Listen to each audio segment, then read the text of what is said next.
Madame, Monsieur, bienvenue à cet entretien du jour. Deuxième volet aujourd'hui de notre série consacrée aux élections du 25 mars prochain. Vous le savez, le canton de Berne réélit son gouvernement et son Parlement. Alors aujourd'hui, j'accueille le deuxième candidat de gauche francophone à tenter de bouter hors du gouvernement le candidat agrarien sortant Pierre-Alain Schnegg. Il s'agit de Christophe Gagneba, socialiste et de Tramelan. Christophe Gagneba, bienvenue en studio, bonsoir. Bonsoir madame. Alors vous avez 54 ans, vous êtes marié, vous êtes enseignant de profession. En politique, vous êtes très actif puisque vous êtes conseiller de ville et vous êtes membre municipal et vous êtes également membre du conseil du Jura bernois et surtout vous avez été déjà au Grand Conseil pendant près de 10 ans, ce qui vous donne quand même une certaine expérience politique. Alors vous vous êtes présenté clairement contre Pierre-Alain Schnegg, contre sa politique en tout cas. En 2016, il avait été élu contre un de vos collègues socialistes avec près de 4000 voix supplémentaires. Comment vous pensez pouvoir combler ce retard? Alors, encore une fois, très clairement, je me bats pour des valeurs. C'est clair que je crois que l'alternative qui est proposée aux citoyennes et citoyens du canton de Berne est claire. Il y a la politique bourgeoise qui est dominée par la volonté de réduire les impôts. Par conséquent, de mener des trains d'économie comme ceux que nous avons vécus lors de la dernière session du Grand Conseil. Pour notre part, avec les forces roses-vertes sur le ticket desquelles je figure, eh bien, nous sommes d'avis que la priorité va à la cohésion sociale, que la priorité va à la qualité de vie, que la priorité va aussi à la modernisation du canton de Berne, ce qui implique que le canton de Berne dispose des ressources dont il a besoin et par conséquent mène une politique fiscale qui soit durable. Il n'empêche que M. Schnegg a été élu avec 4000 voix de plus que votre collègue socialiste. Comment vous comptez combler ce retard ? Alors, l'élection du représentant du Jura bernois se fait selon un système qui est assez particulier, sur lequel je ne vais pas m'étendre ici.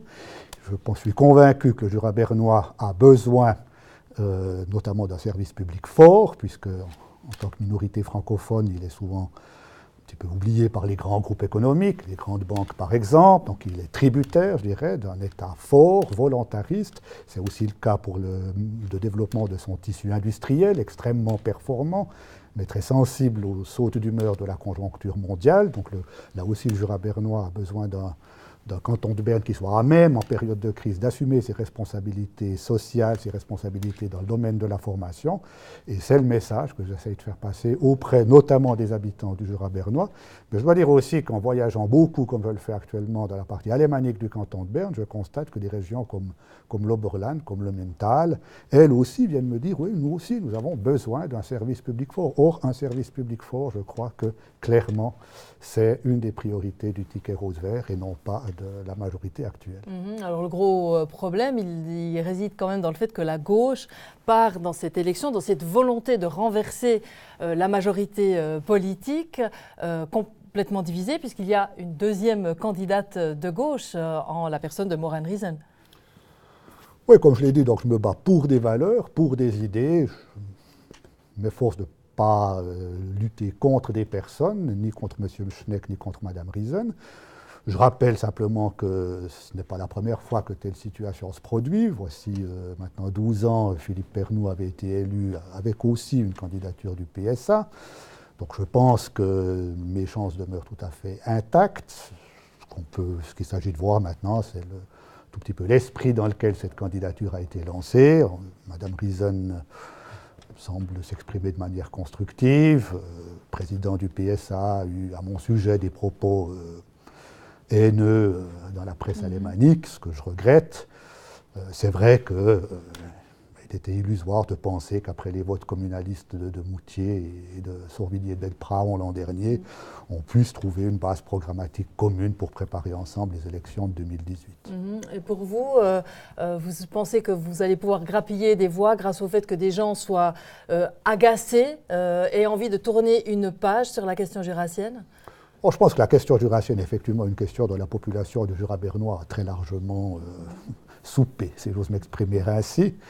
Et donc c'est vrai que c'est parce qu'on m'a souvent posé la question de savoir pourquoi j'étais candidat maintenant et pas précédemment. C'est vrai que cette question jurassienne, je ne voulais pas l'emporter avec moi à Berne, donc je regarde maintenant vers l'avenir. Je pense qu'il y a des défis extrêmement importants, si on pense à la Révolution 4.0, qui attendent le Jura bernois, comme le canton de Berne, comme l'ensemble de la Suisse et comme l'Europe également, auxquels nous devons nous préparer.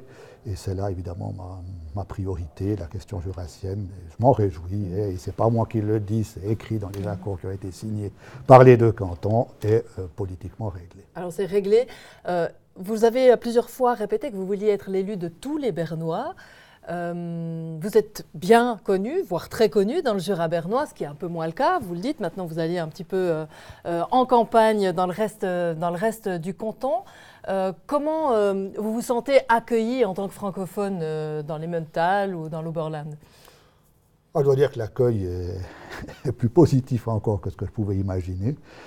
J'ai passé par exemple une journée passionnante dans l'Oberland samedi dernier, où effectivement on a eu l'occasion d'aborder des thèmes comme la santé à Zweisimmen, comme les transports publics, comme le développement aussi du tourisme dans une région dont le tourisme constitue l'un des atouts premiers.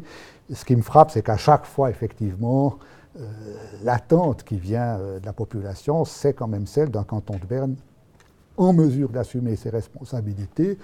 Si je prends un domaine comme le tourisme, par exemple, eh bien de pouvoir aider, disons, les milieux touristiques à franchir une passe difficile, ce qui implique évidemment des soutiens ponctuels à des projets d'avenir, mais qui implique aussi que le canton de Berne en ait les moyens. Ça veut dire quoi? Que en fait, les gens veulent qu'on les aide sur certaines choses, mais après sont tout à fait d'accord à d'élire des gens qui veulent faire des coupes budgétaires? Alors, c'est ce que j'aimerais bien faire comprendre, n'est-ce pas? Si on veut effectivement des coupes dans les impôts, ça signifie qu'une petite minorité va en profiter. La grande masse de la population du canton de Berne n'en profite que marginalement, voire pas du tout, parce que si vous avez moins de 50, 60, 70 000 francs de revenus imposables, les diminutions d'impôts ont un effet vraiment marginal sur votre train de vie. Par contre, alors, et c'est là que j'attends quand même aussi les élus bourgeois de notre région, cela a des conséquences sur l'organisation du service public, sur les prestations que ce service public peut offrir dans le domaine de la santé, dans le domaine de la formation. Et c'est là que je suis parfois agacé, parce que c'est parfois des politiciens bourgeois dans notre région qui montent ensuite aux barricades pour défendre ce qui est la conséquence logique des mesures fiscales qu'ils ont pourtant acceptées à Berne. Alors, M. Schneck a appliqué une politique que vous avez définie de politique à la tronçonneuse, pratiquement, et vous vous battez clairement contre cette politique-là, mais M. Schneck jouit quand même d'une aura, d'un faiseur, de quelqu'un qui fait des choses, qui applique ses promesses en tout cas, et qui a surtout une majorité. Comment vous allez pouvoir être élu et renverser également une majorité au Parlement? Bon, il est clair que les deux choses sont liées. Je pense que la campagne que nous menons pour le Conseil exécutif, elle a aussi pour objectif de rééquilibrer le rapport de force qui existe au Grand Conseil. Et je dirais...